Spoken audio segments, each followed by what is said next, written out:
வணக்கம் வதனவன் நமஸ்கார். So welcome to NT talks. இன்றைக்கி நம்ம என்டி டாக்ஸில் என்ன வீடியோ பார்க்க போகிறோம் அப்படின்னு சொன்னால், நம்ம வாழ்க்கையில் நம்ம ஏதோ ஒரு தவறு பண்ணிட்டோம் அப்படின்னு வச்சுக்கோங்களேன். அந்த செஞ்ச தவறுக்கு நம்ம நேர்மையாக மன்னிப்பு கேட்குறோம் அப்படிங்கும் பொழுது, அதாவது நேர்மையாக மன்னிப்பு கேட்குறோம், மனசார ஆழமாக ஆத்மார்த்தமாக மன்னிப்பு கேட்குறோம் அப்படின்னு சொன்னால், செய்த தவறு மன்னிக்கப்படும் அப்படிங்கிறது காலங்காலமாக நம்ம கலாச்சாரம்னு இல்லைங்க, இந்த உலகத்தில் எல்லா கலாச்சாரத்துலேயும் சொல்லக்கூடியது. நம்மளோடதில் ரொம்ப ஈஸியாக தெரிஞ்ச எடுத்துக்காட்டு அப்படின்னு சொல்ல போகும்போது அருணகிரிநாதனுடைய வாழ்க்கை தான் இல்லையா. அவர் வாழ்க்கையில் எவ்வளவோ தவறுகள் செய்திருந்தார். அந்த தவறு திருந்துவதற்கு ஒரு வாய்ப்பு அமைஞ்சுது. அந்த வாய்ப்பு அவரை ரொம்ப ஆத்மார்த்தமாக மனசில் மாற்றுச்சு. அதனால் அவர் ஒரு சில முடிவுகள் எடுக்க வந்தார். அவர் மனதார திருந்தினார். அப்படிங்கிற காரணத்தினால இறையே குருவாக அவரை காத்தது. இதுதான் மேட்ரு. கிறிஸ்துவத்தில் எடுத்துக்கிட்டோம் அப்படின்னு சொல்லும் பொழுது பாவ மன்னிப்பு கேட்க போகிறது அப்படின்ட்டு இருக்குது பார்த்தீங்களா. அந்த மாதிரி, அதாவது சும்மா போய் ஃபாதர்கிட்ட பாவம் மன்னிப்பு கேட்குறோம், அவர் எல்லாம் கேட்டு ஒரு 4 அட்வைஸ் கொடுத்து பாவம் மன்னிக்கப்பட்டது அப்படின்னொன்னே சரி பாவம் மன்னிக்கப்பட்டுருச்சு அப்படின்னு சொல்லி நம்ம செய்கிற காரியத்தையும் செஞ்சுட்டு இருந்தோம்னா அது மன்னிப்பு கிடையாது. இப்போ நம்ம வருஷம் பூரா எல்லாம் செய்யக்கூடாத காரியமெல்லாம் செஞ்சுட்டு சொர்க்கவாசலுக்குள்ள ஒரு ரவுண்ட் அடிச்சுட்டு வந்தோம்னா நமக்கு பாவமெல்லாம் கழிஞ்சு போச்சுன்னு நினச்சிக்கிட்டு இருக்கோம்ல. அப்படி இல்லை. அதுக்கு தான் அருணகிரிநாதர் எக்ஸாம்பிளாக சொன்னேன். ஆத்மார்த்தமாக மாறும் பொழுது, மனதார மாறும் பொழுது, ஒரே நிலை இல்லாமல் நான் செஞ்சது ஆமாம் தப்பு தான், இது செஞ்சுருந்துருக்கக்கூடாது, என்னை மன்னிச்சிரு அப்படின்னு சொல்லி ஆத்மார்த்தமாக மாறுறோம். அந்த தப்பு அதற்கு ஒப்பானதோ சொல்லப்போனால் அதுக்கப்புறம் அவங்க எந்த தப்புமே செய்ய மாட்டாங்க. அந்த அளவுக்கு மனது மாறுது பார்த்தீங்களா. அந்த நிலையில் இறை நம்மை மன்னிக்கும். இறை தன்னோடு நம்மை ஒன்றரை கலப்பதற்குண்டான எல்லா செயல்களும் இறை செய்து கொடுக்கும்னு வச்சுக்கோங்களேன். இந்த ஆத்மார்த்தமாக மாறக்கூடியது எல்லா கலாச்சாரங்களையும் காலங்காலமாக சொல்லிக்கிட்டே வந்துக்கிட்டு இருந்தது தான். இப்போது புதுசாக இதுக்கு ஒரு பேர் வச்சு ஒரு கலாச்சாரத்தவர்கள் சொன்ன ஒரு விஷயம். இப்போ எப்படி எல்லா கலாச்சாரத்துலேயும் சொன்னாங்க, அதுபோல் அவர்களுடைய கலாச்சாரத்தில் இது ஒரு மாதிரி சொன்னாங்க. அந்த ஒரு பேர் இப்போ கொஞ்சம் பாப்புலர் ஆகிக்கிட்டு இருக்குன்னு பாருங்களேன். ஏன் இதை பார்க்குறோன்னா, நம்ம ஊரில் ஒரு பழக்கம் இப்போ ரீசெண்டாக இருக்குது. எதை ஒன்று சொன்னாலுமே இது என்னுடைய கலாச்சாரத்தில் இருக்கிறது தானே, இருந்தது தானே, இன்னும் பயன்படுத்துறது தானே, பழக்கத்தில் இருக்கிறது தானேன்னு சொன்னால் உண்மை தான். ஏன்னா நம்மளுடைய கலாச்சாரம் காலம் தெரியலை. கல் தோன்றி மண் தோன்றா காலத்தை முன் தோன்றி வாளோடு முன் தோன்றி மூத்த குடி தமிழ்னு சொல்கிற அளவுக்கு அது எப்போ தோன்றுச்சுன்னே தெரியல. அப்படி இருந்துகிட்டு இருக்கிறது. அதனால் இவ்வளோ தூரம் கடந்து வரும் பொழுது இன்றைக்கி புதுசாக யார் எதை சொன்னாலும் இந்த கலாச்சாரத்தவர்கள் சொல்லியிருப்பாங்க, பயிற்சி பண்ணியிருப்பாங்க. அப்போ நம்ம சொல்லும் பொழுது இந்த சின்ன சொம்புகள்லாம் என்ன பண்ணுது அப்படின்னு சொன்னால், ஆமாம் இவனுக்கு எதை சொன்னாலும் எங்கிட்ட இருந்தது, எங்கிட்ட இருக்குதுன்னு இவன் பெரிய இவன் இருந்ததுன்னு எல்லாம் காட்ட வேண்டியதானடா அப்படிம்பாங்க. சரிங்களா. இது இப்படி ஒரு பழக்கம் இருக்குது. இப்போ இந்த மாதிரி பழக்கம் இருக்கும்போது நமக்கு என்ன ஆயிடுது, ஒரு கட்டத்துக்கு மேலே நம்மளால் ப்ரூவ் பண்ண முடியாது. ஏன்னா அதுக்கு சின்ன வயசுலேருந்து நமக்கு பாடம் சொல்லித்தரல. அனாவசியமான பாடம் தான் இன்றைக்கி படிச்சுக்கிட்டு இருக்கோம். அப்போது அவசியமான பாடம் படிக்கிறது இல்லை. அதனால் நம்மளால் எதையும் ப்ரூவ் பண்ண முடியாத ஒரு சூழலுக்கு நம்ம போயிடுறோம். அப்போ என்ன ஆகுது, ஒரு கட்டத்துக்கு மேலே நமக்கே வெக்ஸ் ஆயிடுது. சொல்லி சொல்லி ஒன்றும் பயனாகிறதில்ல. சரி போய் தொலை, பயிற்சி நானாவது பண்ணுறேன்னு நல்ல வழியில் போகக்கூடிய ஆட்கள் உண்டு. அப்படி இல்லை, நான் மனசு வெம்பி வறுத்து ஒருவேளை நான் இவ்வளோ நாள் சொல்லிகிட்டு இருக்கிறது தப்பு தானோ, இவனுக்கு சொல்கிறது தான் சரிதானோன்னு அப்படி தவறான பாதைக்குள்ளே போகிறதுக்கும் இது இருக்குது. இப்போ இதற்காக வெளியிலிருந்து வரக்கூடிய செய்திகள் தவறான்னு கேட்டால் இல்லை. இப்போ நான் சொல்லக்கூடியது பார்த்திங்கன்னா, ஒரு ஹுவாயன் நாட்டில் இருக்கக்கூடிய ஒரு வகையான ஒரு ப்ரேயர்னு வச்சுக்கோங்களேன். ஹோப்பனோ பொனோ அப்படின்னு சொல்லக்கூடியது. மறப்போம் மன்னிப்போம்னு நம்ம ஆட்கள் சொல்கிறாங்க தெரியுங்களா. அதே தான், மற்றபடி வேறு ஒன்றும் இல்லை. சரிங்களா. இப்போ இவர்கள் சொல்லுவது தவறான்னு கேட்டால் தவறு கிடையாது. ஆனால் அது நம்மக்கிட்ட இல்லையா அப்படின்னு கேட்டால் இருக்குது. அதையும் நம்ம சொல்லணும். ஆனால் என்ன, அதற்கு மேற்கோள் நம்மளால் காட்ட முடியறதில்ல. வேறு ஒன்றும் இல்லை. இப்போ நான் அருணகிரிநாதர் சொன்னேன் இல்லையா, அதுபோல் டக்குன்னு ஏதோ ஒரு மேற்கோள் காட்ட முடியாமல் போயிடுது. ஏன்னா நம்ம அதுக்கு உண்டான பாடத்தை படிச்சுக்கலேங்கிறதுனால. எதுக்காக இந்த ப்ரிஃபேஸ் எல்லாம் சொல்லிகிட்டு இருக்கேன்னா, இந்த உலகத்தில் யார் எதை வாயை திறந்து, பிற கலாச்சாரத்தவர்கள் எதை வாயை திறந்து எது சொன்னாலும் சரி, நம்ம ஊருக்குள்ளே அது இருக்குது, இருந்திருக்கு, இருந்து அழிந்திருக்கும், இருந்து மாறி ஒரு மாதிரி மாறுபட்ட ஒரு தன்மையில் இருக்கும், இல்லை இன்றைக்கு வரைக்கும் இருந்துக்கிட்டே இருக்கும். என்ன இதுதான் அப்படின்னு நம்மளால் விளக்கி சொல்ல முடியாத ஒரு சூழ்நிலை. ஏன்னா நம்ம அதுக்கு உண்டான பாடம் படிக்கலை. சரி அப்படி இருக்கட்டும். இப்போ இதுபோல் நாம் நம்மளுடைய வாழ்க்கையில் நிறைய தவறுகள் அப்படிங்கிறது செய்திருப்போம் அப்படின்னு பாருங்களேன். சரிங்களா. இது மாதிரி நிறைய தவறு செஞ்சுருப்போம். நம்மளால் ஒரு 4 பேர் துன்பப்பட்டிருப்பான், இல்லை அடுத்தவனால் நம்ம துன்பப்பட்டிருப்போம். இது ரெண்டுமே நடக்கிறது இயற்கை தானே. இப்போ இந்த துன்பப்படும் பொழுது வெறுமனே ஒப்புக்கு ஆமாண்டா பண்ணிட்டேன் பெண்ணை மன்னிச்சிரு, இது என்ன ஆகும்னா அந்த நேரத்துக்கு அந்த சூழலில் நம்ம ஜெயித்த மாதிரி இருக்கும், நம்மளே இப்படி தற்காத்துக்கிட்ட மாதிரி இருக்கும். ஆனால் நம்மளுடைய மனதில் ஆன்ம அளவில் ஒரு ஆழமான ஒரு தாக்கம் அப்படிங்கிறது அது ஏற்படுத்திடும். இன்றைக்கு இல்லைனாலும் ஒரு நாள் உடல்நிலையோ மனோநிலையோ அப்படி குழையக்கூடிய ஒரு நிலை அப்படிங்கிறது வரும். அப்படி வரும்பொழுது பழசெல்லாம் ஞாபகம் வரும்பொழுது அப்போ குத்தும் பாருங்க. அந்த பழைய நினைவுகள் அப்போ வந்து குத்தும். அந்த குத்தும் பொழுது அங்கே தான் நம்ம வாடி வதங்குவோம் அப்படியே. இது என்ன ஆகும்னா, ஆன்ம அளவில் அது போய் பதிஞ்ச ஒரு காரணத்தினால, இந்த பிறப்புலையோ இல்லை அடுத்து வரக்கூடிய பிறப்புகள்லையும் இது நம்மளை வந்து ஒரு மாதிரி போட்டு டார்ச்சர் பண்ணி எடுத்துரும். அப்போ இதிலிருந்து நம்ம மீண்டு வெளிவருவதற்குன்னு ஒரு 4 பிறப்பு எடுக்க வேண்டிய ஒரு சூழலுக்கு போயிடும். அது 4ஓ 40ஓ 40,000மோ 4 லட்சமோ அது மாதிரி ஆகி போயிடும்.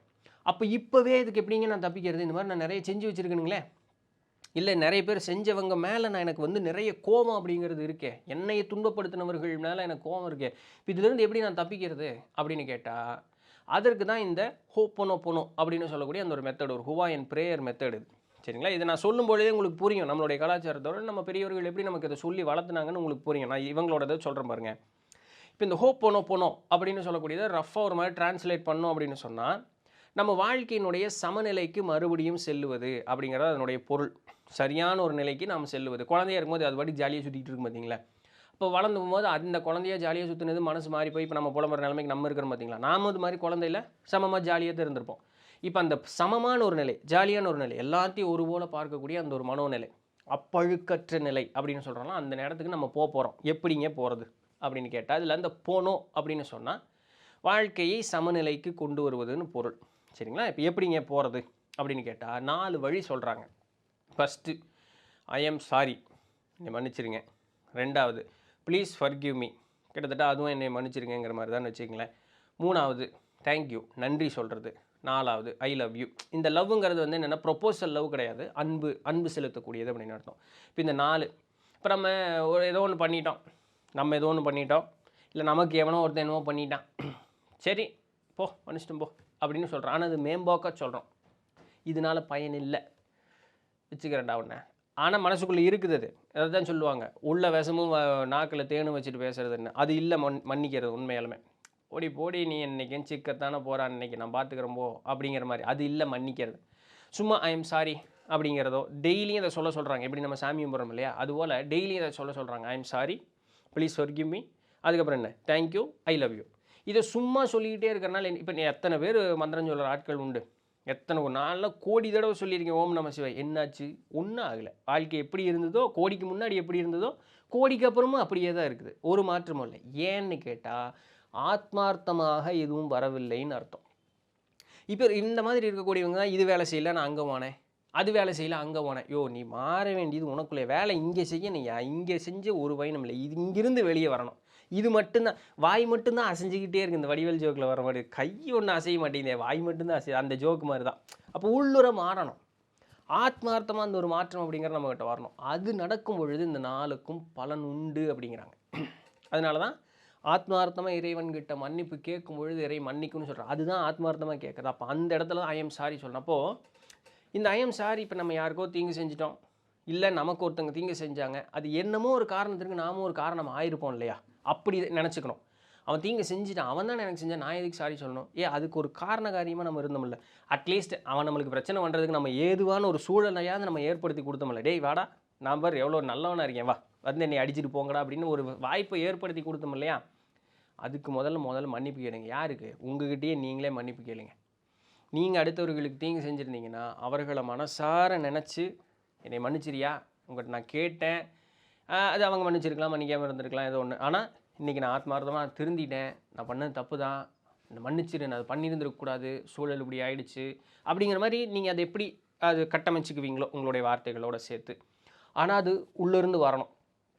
இப்போ இந்த உள்ளிருந்து அது வருது அப்படிங்கும்போது நீங்கள் மறுபடியும் அந்த ஒரு காரியத்தை செய்ய மாட்டீங்க, இது போல் வேறு எந்த காரியத்தையும் செய்ய மாட்டீங்க இல்லையா. அதுதான் உள்ளிருந்து உணர்ந்து வருவது அப்படிங்கிறது. அப்போ அந்த உணர்ந்து அப்படியே அந்த அந்த தெரியும், நமக்கு இந்த இடத்துல ஒரு ஃபீலிங் தெரியும். அப்போ அதை வந்து அந்த மாதிரி ஐ எம் சாரி, என்னை மன்னிச்சிரு அப்படிங்கிறத அது கேட்கணும். சரிங்களா? என்னை மன்னிச்சிருன்னு சொல்லணும். அடுத்தது மன்னிப்பு கேட்குறது, ப்ளீஸ் ஃபர்கிவ் மீ. இப்போ மன்னிப்பு, நான் மன்னிச்சிரு, என்னை மன்னிச்சிருப்பா அப்படின்னு கேட்டேன், ஆனால் அவன் மன்னிப்பையும் நம்ம கேட்கணுமே. நான் சொன்னதுக்காக அவன் மன்னிக்கணும்னு என்ன இருக்குது? அப்போ நீ மன்னிச்சிருன்னு ஒரு வார்த்தை கேட்கணும் இல்லையா. தமிழில் ரெண்டுக்கும் ஒரே இது தான், இங்கிலீஷில் I am sorry, please forgive me, அதையும் கேட்குறாங்க.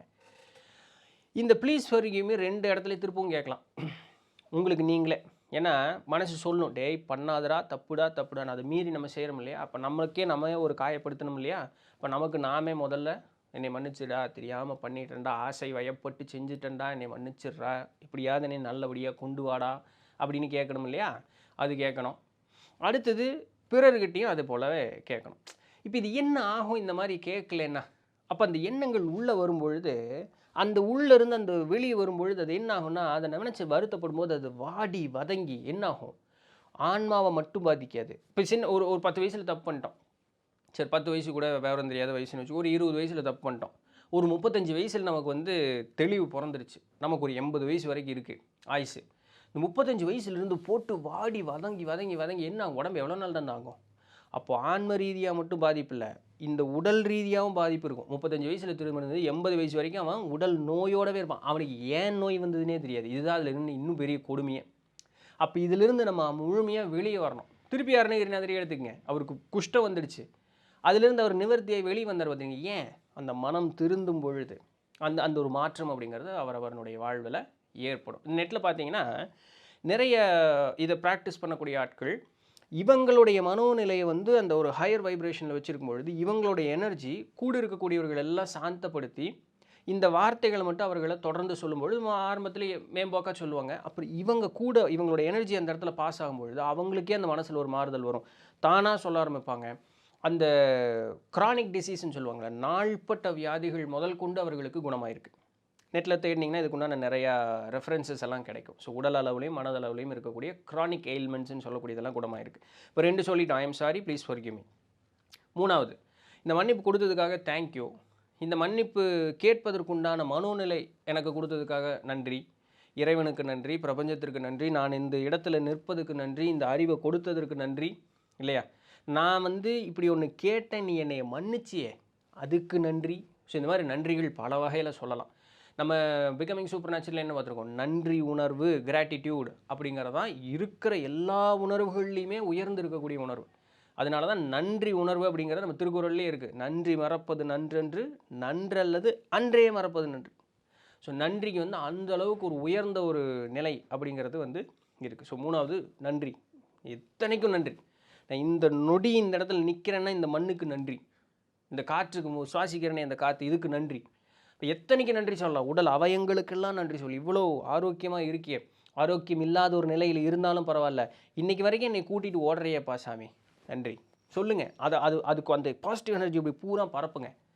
அடுத்தது ஐ லவ் யூ. இந்த லவ்ங்கிறது முன்னாடி என்ன சொன்னேன், அன்புன்னு அர்த்தம். இப்போ இந்த முதல் 3 வந்துடுச்சு அப்படின்னு சொன்னாலே ஆத்மார்த்தமாக, அங்கே அன்பு கூடி இருந்தால் மட்டும்தான் அந்த முதல் 3மே ஆத்மார்த்தமாக வரும். அப்போ இந்த அன்பு கூடுனா என்ன ஆகும், தன்னை அறியாது இனம் புரியாத ஒரு இன்பம்னு சொல்லுவாங்களே, ஏன்னே தெரியலிங்க, ஒரு மாதிரி இதமாக இருக்குதுங்க, அப்படியே பாடி லைட்டாக இருக்குதுங்க, அந்த மனசில் கனமே இல்லைங்க, ஒரு இதமாக இருக்குது அப்படின்னு ஒரு வார்த்தை வரும் இல்லையா நம்ம வாயில் நம்மளை அறியாமல், அதுதான் அன்பு கூடுனதுன்னு சொல்கிறது. இந்த வீடியோ 13 நிமிஷமாக பேசியிருக்கேன். இவ்வளவு நேரமும் என்னை அறியாமல் என் கை இங்கேயே தான் இருந்துக்கிட்டே இருந்ததுன்னு எத்தனை பேர் நோட் பண்ணீங்கன்னு எனக்கு தெரியல. என்ன இதுதான் அன்பு கூடுவதற்குண்டான. இந்த அன்பு கூடுச்சுன்னா தான் முதல் 3 வார்த்தையும் நம்ம வாயிலிருந்து வரும். உடல் மனம் தன்னைத்தானே புதுப்பித்து கொள்ளும். எப்பேற்பட்ட பாவியானாலும் சரி, எப்பேற்பட்ட நோயில் இருந்தாலும் சரி, இது இரண்டும் அன்பு கூடி மன்னிப்பு கேட்டு நன்றி உணர்வோடு இருக்கும் பொழுது இது மாறும். இப்படித்தாங்க நம்ம அடுத்தடுத்த உயர்ந்த நிலைக்கு நம்ம முன்னேறி போகிறது. இதெல்லாம் வந்து இந்த ஜேர்னி ஆஃப் சோல்ஸில் நிறைய எடுத்துக்காட்டு பார்த்துருப்போம். பரவாயில்ல, இதை மட்டும் கூட புரிஞ்சுக்கிட்டால் போதும், சரிங்களா?